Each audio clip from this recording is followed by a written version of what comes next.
I was a dancer when I was a kid.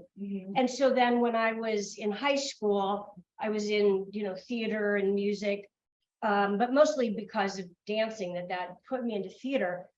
So I'd always wanted to be an actor. And my best friend and I would go to her basement, like from the time I was in second grade, and we would write plays and put them on. And it was shattering to me when I found out that they were doing Little House on the Prairie, because I was supposed to be Mary. And, I'm living in Omaha, Nebraska as however old I was at the time, 7 or 8. And it was just like, I have to get out there. They need me. They can't do Little House on the Prairie without me. Mary, So I was in theater in high school and then in college, and kind of in a weird way, because of the Miss Nebraska thing, I kind of got into just local modeling. And then the agency in Omaha at the time, Nancy Bounds, I don't know if any of you guys were around during that time, I was a model there, but I had to go to this kind of graduation thing. And it was kind of a competition. It was kind of weird, but I didn't really care because it really wasn't going to be a model, because I was a real academic and I wasn't tall enough, but I was in it anyway because I was part of the agency, and I ended up winning. Now, who was when you're looking for failure, but you win? See, I wasn't looking for failure, but I'm like, how did I win? Like, everybody else really wanted to be a model. And I'm like, I just like, I have finals next week. And because of that, I got to go to New York for the national competition, this modeling thing. But again, to me, it was just a free trip to New York, and I got to go to the Statue of Liberty, and I got to go see cats. And I was just like, I'm in New York. And then I placed very well in that competition, which then it's like, oh, then we're going to take you off to Europe. And I'm just like, like rush. I had to, I was in college. It was the summer before my senior year, and I had to go back to school. And I was in the lobby of the Waldorf Astoria calling my mom and dad from a payphone. It's like, they want me to go to Paris. But, I'd had French all during high school. I'm not going to let that go to waste. So it's like, but it's just, I'm just going to go for 3 months and I'll come back and go to school. And so I went to Paris and started modeling. And that's where, I was 21, but essentially, grounded but naive. And so that's where I think Nebraska started to mean something other than just where I was from, because being in that world in the 80s, I was grounded, I was sensible, I was responsible, I was intelligent, I was a really hard worker, I was trustworthy. And so I started working right away. I had a look that just kind of worked at the time, but more importantly, years later, as I really talked to my bookers, they're like, yeah, everybody loves you and you're a good model, but we booked you because we knew like you would work, you would show up, we would count on you, like you would. And so it was that real, I think work ethic that, and the way that I was raised, that was probably the biggest contributor to my success as a model, which I was only going to stay there for 3 months. And without getting into a huge long story, I was there for 3.5 years because I just kept working and traveling. And I spent 2 summers in Tokyo, which were just exceptional. Yeah, I could go on and on and on about that chapter of my life, because it was an invaluable education. Just, the traveling, especially in seeing the world. I was on location all the time. I was based in Paris, but all over the world. And it's funny, it always took me back to when I was in kindergarten in Grand Island. Or was I? Yeah, no, we were in Grand Island. And we saw a movie, they took everybody, and there was an escalator in the movie, and we didn't have escalators. And I just remember this, someday I'm gonna ride on one of those. And it was just like, that was like my biggest, like, someday. And we had these little books that every year, our teacher and our friends, and it's like what I'm going to be when I grow up. And it's like, I'm going to travel the world. And since I was 5, 6, 7, so every grade we would refill this out. But that was consistent. I was going to travel the world, but it was never from that, oh, I got to get out of here kind of mode. But it was just, everything's out there. One of the girls that I knew, a young girl, and she'd gone back to New York and, started acting. She got on a soap opera. And I'm just like, do that. I mean, literally just that. And so I'm kind of shortening the story. So tell me if I'm jumping around too much, if it doesn't make sense to anybody. I ended up finally, after 3.5 years, back in New York for modeling. And my agency that I was with at the time, they're like, do you act?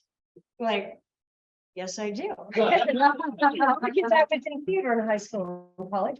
And they'll go upstairs and talk to Mike, because we just opened a film and TV division. And my agency at the time is at Carnegie Hall. And so like, that was like the coolest thing too. You're just like, I'm in Carnegie Hall, like my agency. I was there every day and went upstairs to talk to Mike. Mike had an audition for Loving, which is an ABC soap opera. It was just a half-hour soap opera. And I'd never done anything.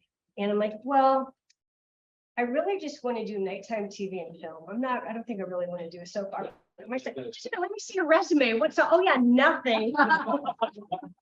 So he's like, he goes, just go on this audition, just for fun, use it as a rehearsal, just to learn something. So I'll never forget, I had a booking for JCPenney's, like right after the audition. So I have to go on this audition for this little punk rock teenager. But I have to be camera ready for JCPenney's, but that was my job. So I show up for the punk rock teenager, camera ready for JCPenney's, because it was my job.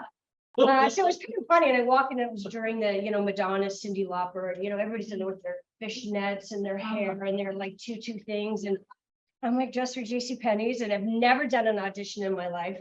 And the other funny thing is how totally inexperienced I was, because I go in and the scene with, the character who's going to be my boyfriend, and it's just me and the casting director, but she's a woman. So I put Steve right over here. And instead of doing it with the casting director, I'm like reading like into space. And she's like, you can read with me. I mean, I'm just saying this to show how green like I was, like right. I'm like, oh, okay, but all right, I guess you can play Steve. And the funny thing is, this kind of goes full circle as well. A friend of mine from college, from Nebraska, was visiting me at the time. And he went with me to the audition and waited downstairs.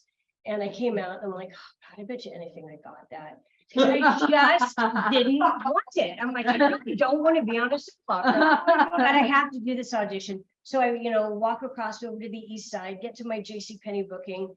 And, the photographer's like, oh, your agent just called. And I'm like, oh, I'm like, hi, yeah, Right. yeah. And then they because they knew I came from this audition, they're like, oh, I'm sorry you didn't get it right. I'm like, no, I got it. We're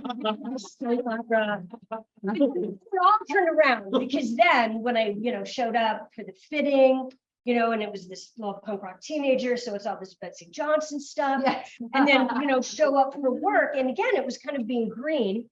And this character is only supposed to be on for 6 episodes.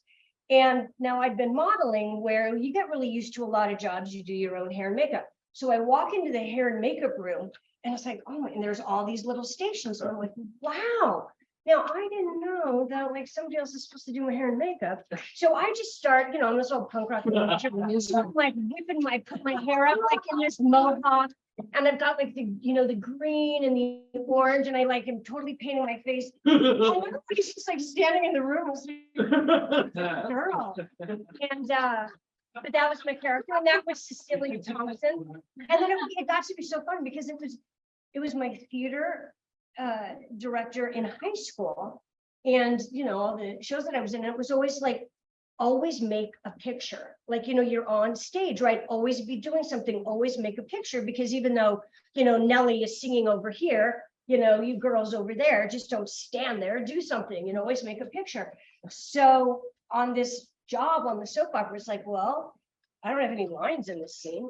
So I just start hamming it up, like doing my thing. I had my gum. I'm this little snotty punk rock teenager. And I start going through, my boyfriend's mother's drawers. I just find all this like stuff to do in the scene that like nobody had written.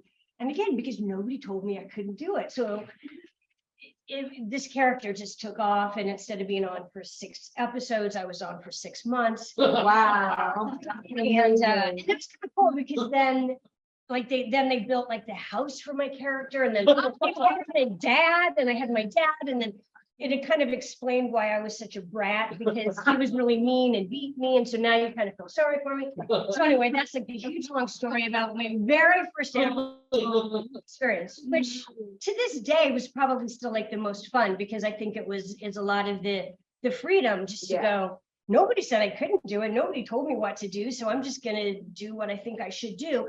And sometimes I have to remind myself of that, because we get so, what do they want and how should I be? And sometimes it's like, back up, Cecilia Thompson. And it was like, this is on the page, but do something with it, make a great picture.